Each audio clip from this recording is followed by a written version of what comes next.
everybody. It's Saturday. Saturday, and I'm gonna sharpen some blades. I've been working on some customer samples. Anyways, but I'm gonna sharpen some blades since I'm out. Thought I'd do a little video.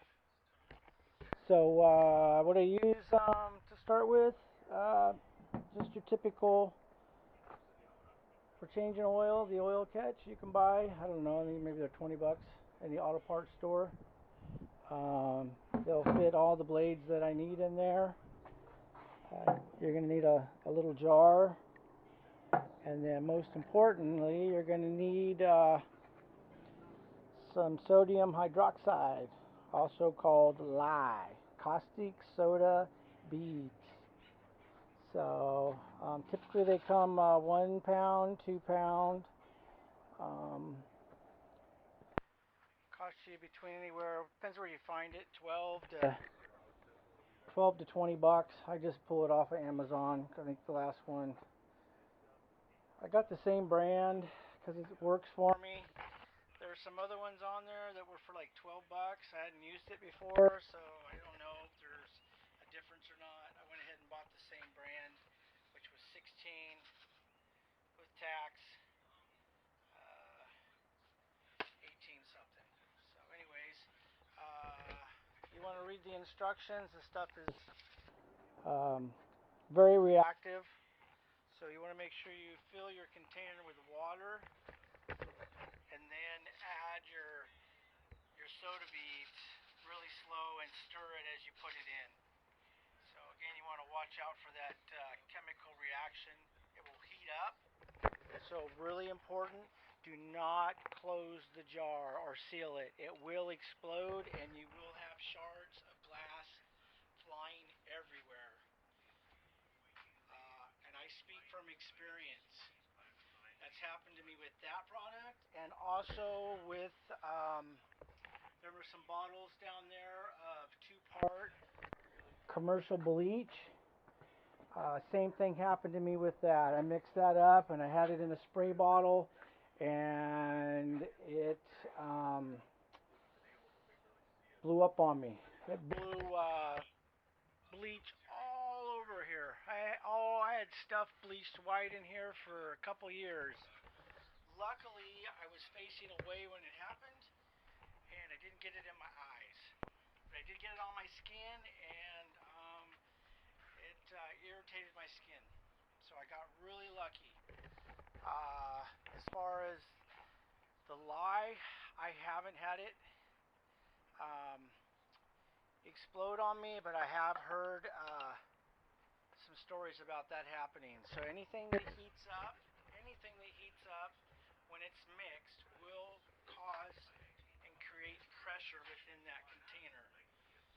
So first and most important, wear safety gloves and eye protection. Okay? So I actually cleaned some blades the other day already. You're going to want to mix that up, and then what happened to my? There it is. I just I pour it on there, let it sit for a few minutes, and then come back with a brush. I like to use brass or plastic bristles. These are stainless steel. Again, I want to be as delicate as possible, but yet remove the pitch and resin that's left on these blades from certain softwoods, and also your plywood and your engineered products, your flooring. It's that epoxy that binds those layers together that heat up and then they get on your blade. They cause friction and they cause it to dull. So you want to clean that up as best as possible. So once you do that, let's see here. You should have, what we got here? I don't think I got any. I think I. Anyways, so yeah. So once you get them cleaned up, you can get them pretty clean. You don't have to get them perfect. You can get that pitch off them. So I sharpened this one the other day. Day. But you just want to get them clean, and then you can work with it. So, Anyways, this is a good blade. here, I didn't use it until it was totally dull. Here's another blade all clean. You can see how the pitch and the contact cement or whatever they use in plywood just heats up and sticks to that. So that'll clean up pretty good. I will say this. Key to keeping a blade sharp and being able to resharpen it is not to kill it. When I mean kill it, I mean just run it till it's just dull as all get out. You know, you just once that blade starts to heat up a little bit, it just gets dull pretty quick, and you know that's what's killer on the blades is the heat. You keep the blade, the cooler the blade, the longer it'll stay sharp. Once they start heating up, they just tend to go dull. Look at that stuff. Yeah, look at that. That's just, I'm embarrassed.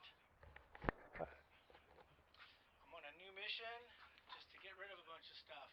Just throw it away. I'm not going to use it within the next 6 months.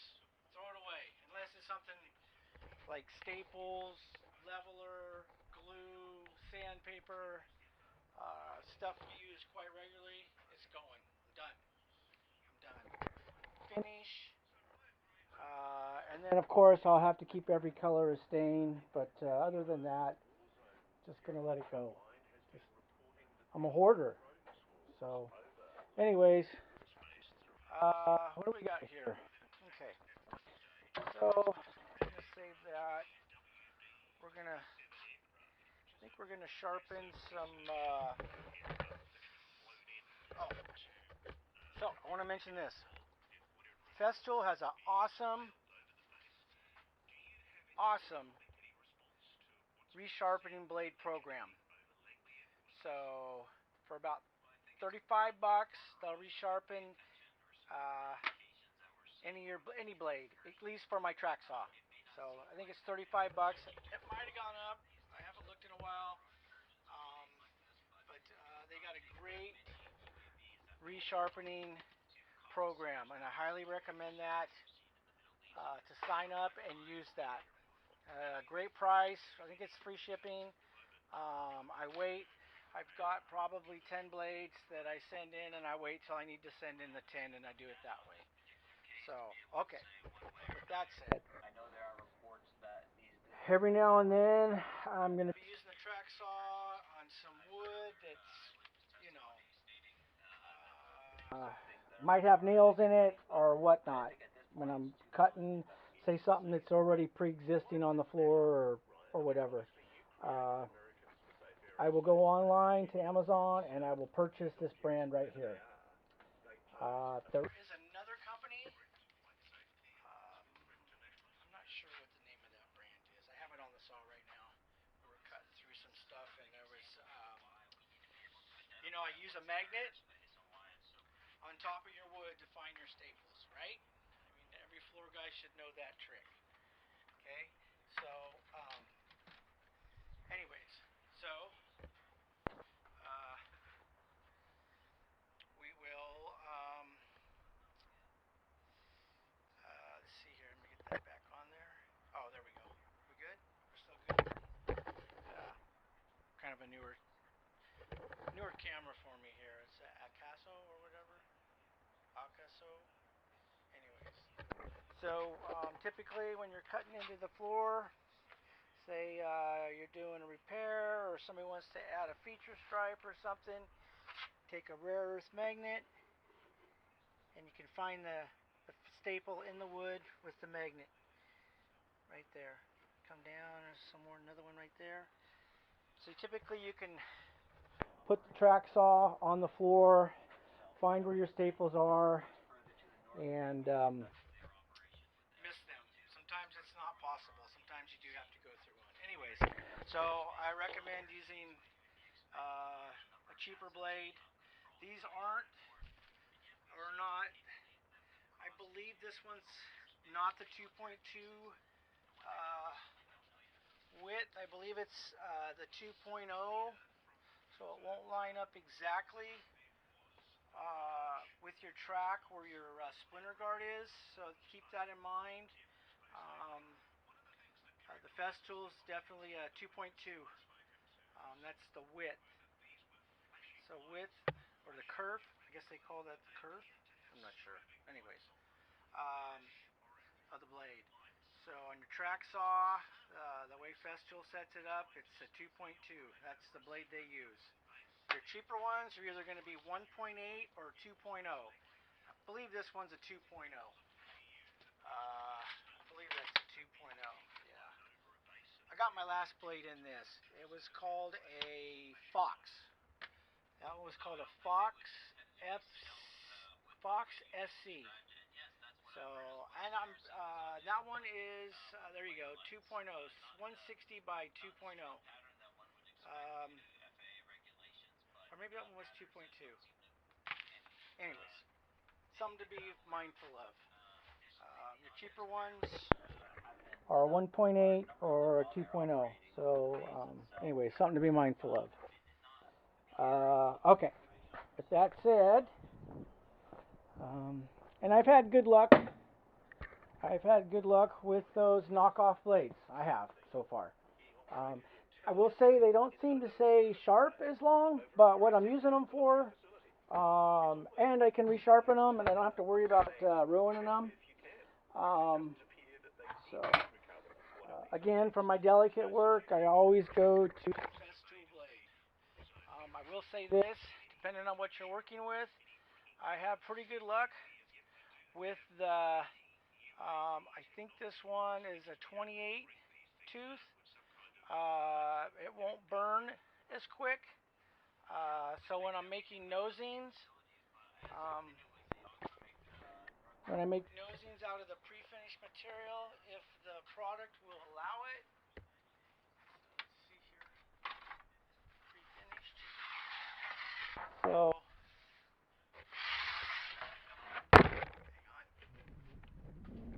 So something pre-finished right here. Where we at? Right there. An engineered product. If I can get away with it, I will use the 28 tooth blade. If it wants to chip on me too much, then I'll go finer. But I try to use the 28 tooth.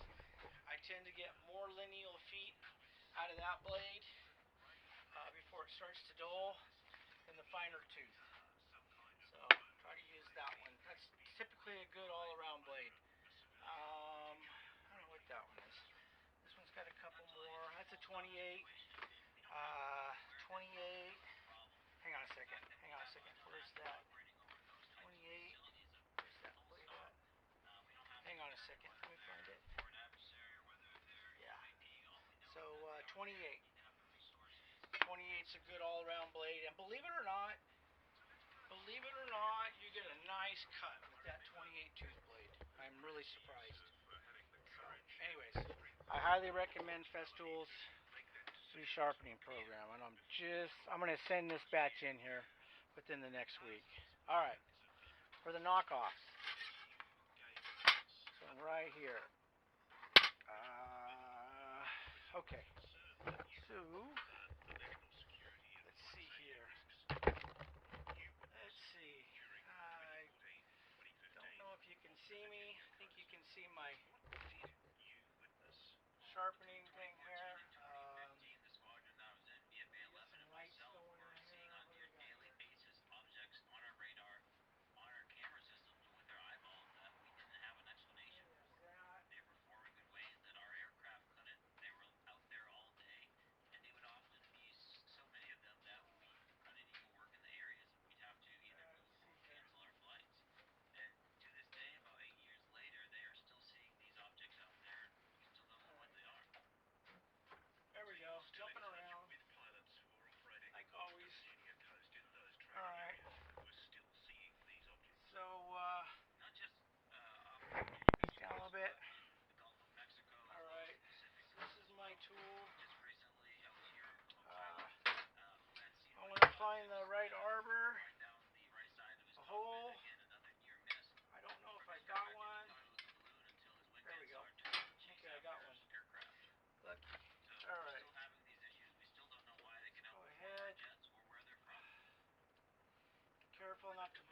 up. Be gentle with that. My saw came with multiple, 1, 2, came with four of these. Let me see here.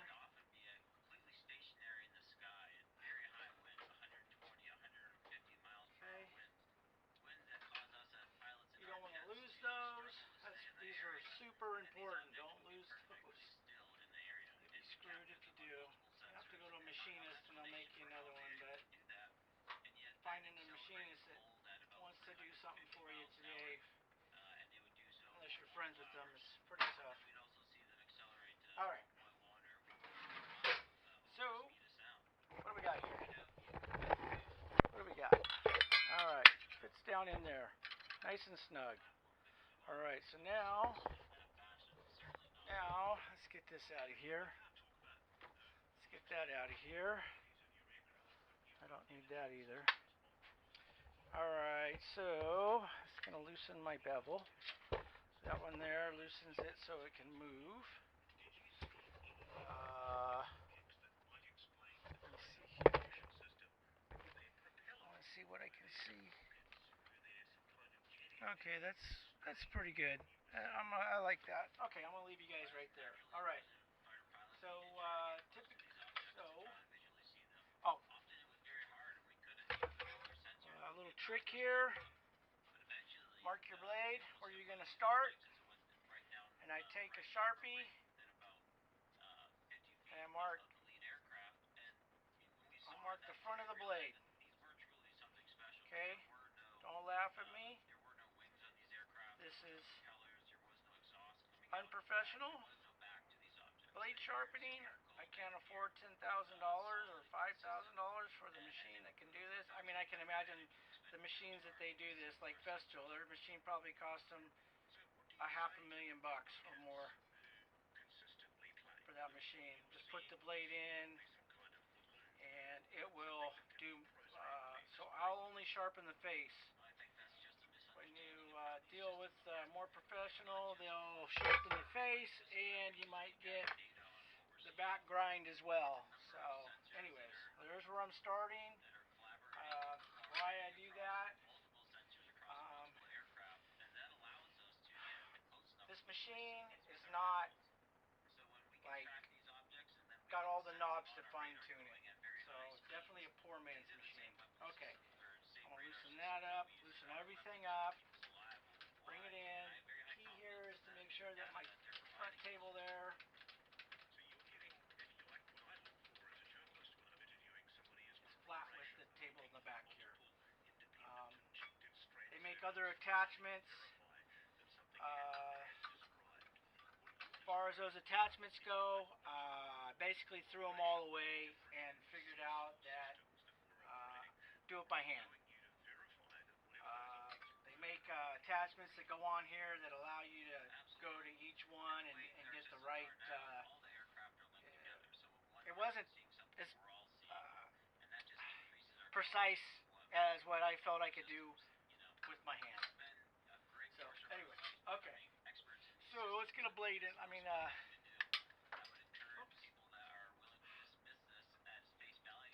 Just a matter of time before that.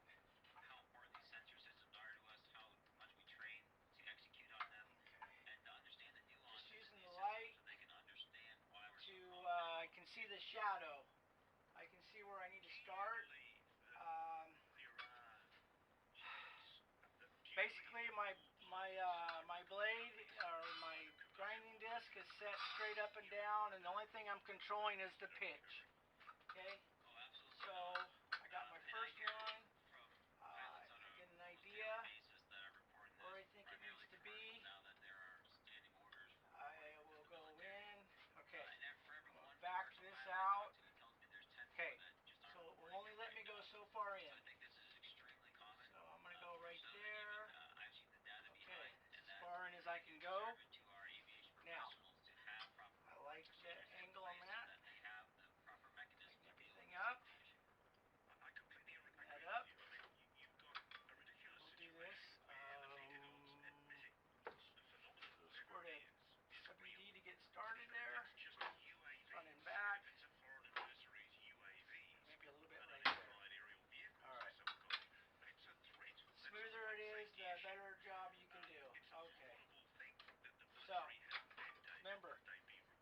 the black. So my first one here, I'm going to see how I'm set up.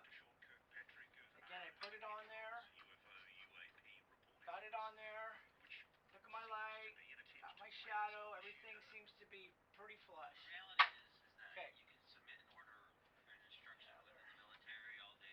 As you can see, my coolant bottle took a crap. But anyways, I'm working on getting a little spray bottle and I can spray it if I need it. So I don't find there to be that big of a difference. Just comes down to making sure you don't heat the disc up and your blade up. You want it to stay as cool as possible when it's sharpening. So a little bit of coolant on there would probably be good. Again, I might be touching it for that long. So, all right. So we're good. Everything's tight. Get her on. Bring it in. Sometimes I'll go in and back. I always feel like I want to finish the sharpening on the backstroke versus pushing it in. I feel like if I'm going to get a sharper tooth, coming back on the stroke will keep that tip sharp versus maybe going into the edge of the grinding disc. So, all right, so let's see here. I'm going to go in, back, that's it. All right, perfect. I don't know if you can see that. Nice and shiny. Totally flush on that. No black on the side, either side, tip or bottom. Okay. Let's go for the next one. Double check. Perfect. Okay, I'm going to go for it.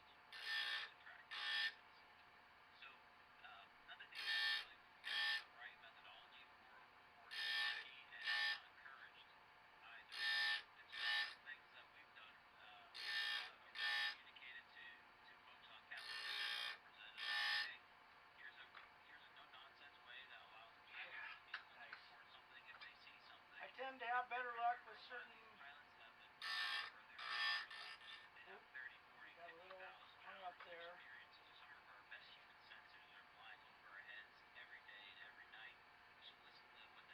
Okay, so we're still good. Still good.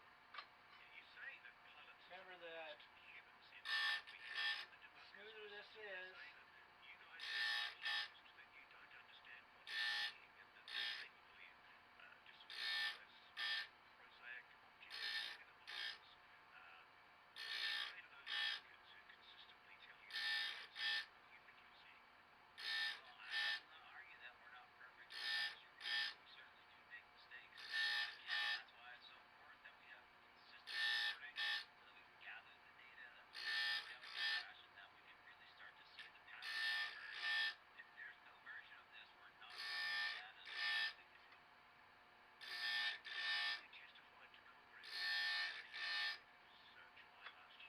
every now and then check it. Yeah, this is going to be a good one. You can just tell. I've probably done 500 blades in the last 20 years. Maybe that's a lie. I've had this for about, let's see, 15 years? 2012? No, 13 years?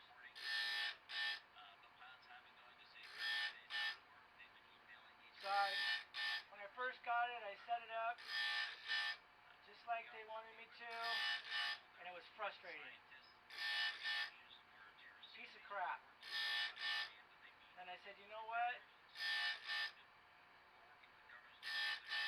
I could probably do this by hand better than setting up all the jigs.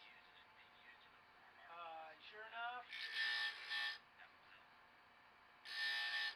now again, we're just doing flooring, and I'm not doing cabinet work. So I wouldn't, one more.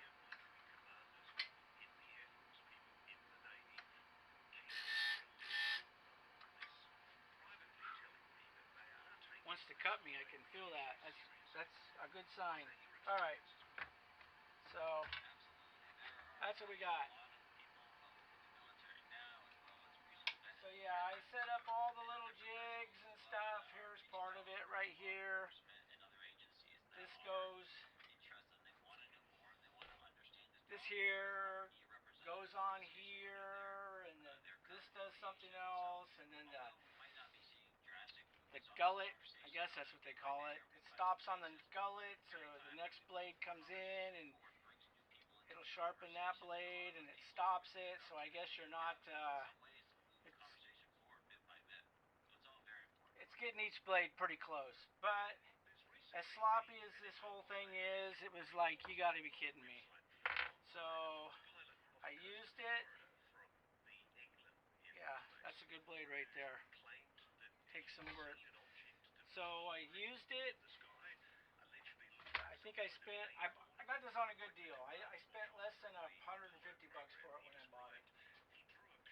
Bought it, thought it was going to be all this and everything, and it just turned out to be this pain in the butt, hard to use, not very accurate. Uh, it sat in the corner in the garage here for a while until I decided to battle it again, and then I finally did, and I was like, you know what? I can do better than setting up all those little jigs to do whatever, and um, yeah, worked out worked out fine. So, anyways, that that's where I came with it. So it was frustrating for a little while trying to put a screw in. It was definitely frustrating. Um, so when I get like that, I just gotta take a seat and just let myself cool down, and then come back at it and approach it and be smarter with it. So again, I wouldn't do it professionally with this. Again, I'm just doing my own blades. Um, and again, sometimes I'll do a blade and you could do cabinet work with it, and then sometimes it's kind of hit and miss. You're like, oh, that didn't work out too well. That blade's not quite as sharp as I like it. So, um, anyways, there are blades that have different angles on the face. You do want to watch out for that. So they will alternate. So then that's when marking. I will mark. I will. I don't have one, but I will. Sometimes I'll mark every other tooth to make sure that I do catch the angle on that. And when it's like that, then I can adjust this to go like this, and I'll do that if the blade calls for it. Uh, typically, so what's this one here? No, this one might. This Diablo tends to have the same face on each tooth. The one I gotta watch out for are more like my Everlast blades. Uh, the Fuge, the expensive industrial blades. Um, uh, Sometimes they'll have a different pitch on every alternating tooth, so you gotta watch out for that. So yeah, that blade right there I could put on my fine saw or Festool, and it would cut as good as the new Festool. I can just tell by feeling it. So that sharpened out pretty good. Uh, sometimes, uh, sometimes you'll have to do it twice. Depends on how bad you wear that blade down. So, and then I mark it with a G, and then for say 2024. Put the date on it. That way I know I already did it. So that's how it goes. All right. So, anyways, I don't know the name of this. Uh, Ning, Ning, or whatever. I think you can get them for $1.99 on Amazon, and you can pay all the way up to $400. So, I don't know if I get the one with the coolant bottle on it. Coolant bottle gave me some problems. Um, so again, probably having a squirt bottle with the coolant would be just as good as having the bottle on top. So I don't know if that's for what I do. Hit and miss with it. So you could probably buy it with the dry version, which is probably how I would rebuy it. Um, and then again, have my spray bottle with my water soluble cutting oil that I'd spray on it if it needed it. So, anyways, uh, sorry about that. That's my Saturday. Thanks for watching, and I'll talk to you later.